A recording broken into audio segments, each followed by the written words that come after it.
Coronavirus has been a hot topic in international news, but is it something to worry about in the United States or even in the Midwest region? Here at ABC 10 and the CW5, we took a closer look at the virus and talked about the topic to a professional.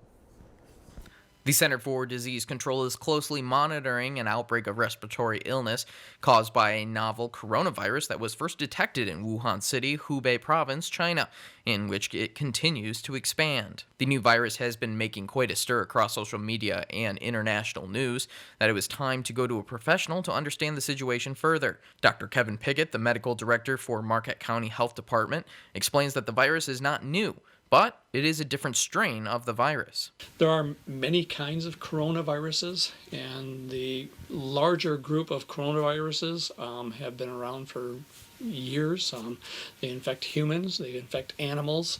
Currently what's been identified in Wuhan, China is a new coronavirus. The virus itself has very similar symptoms to influenza and common colds, which can consist of fever, cough, drainage, shortness of breath, among more symptoms.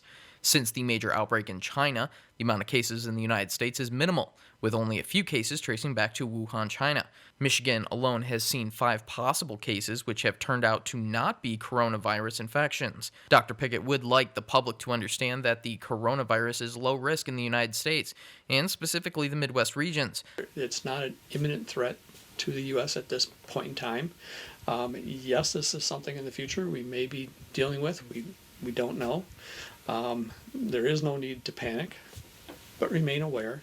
Still take all the usual precautions we recommend every fall and winter so that we don't expose ourselves to influenza and other viruses. The best way to avoid any infection, especially during the winter months, is personal hygiene and taking care of personal health and diet as well. It comes down to wash your hands, wash them regularly.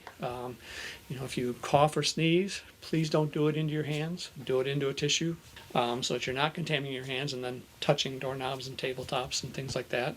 Dr. Pickett does explain that even though the coronavirus is the big concern in the media for health and wellness, it is more important to be concerned with influenza. Influenza is really what we ought to be concerned about, but we tend to be comfortable with it because we're familiar with it. But in comparison, there have been about 22 million cases estimated of influenza in the nation with the onset of this season. There have been about 210,000 hospitalizations, and there have been about 12,000 deaths. For more information about the coronavirus, you can go to our website to learn more. Reporting for ABC 10 and the CW5 in Marquette County, I'm Dan Callahan.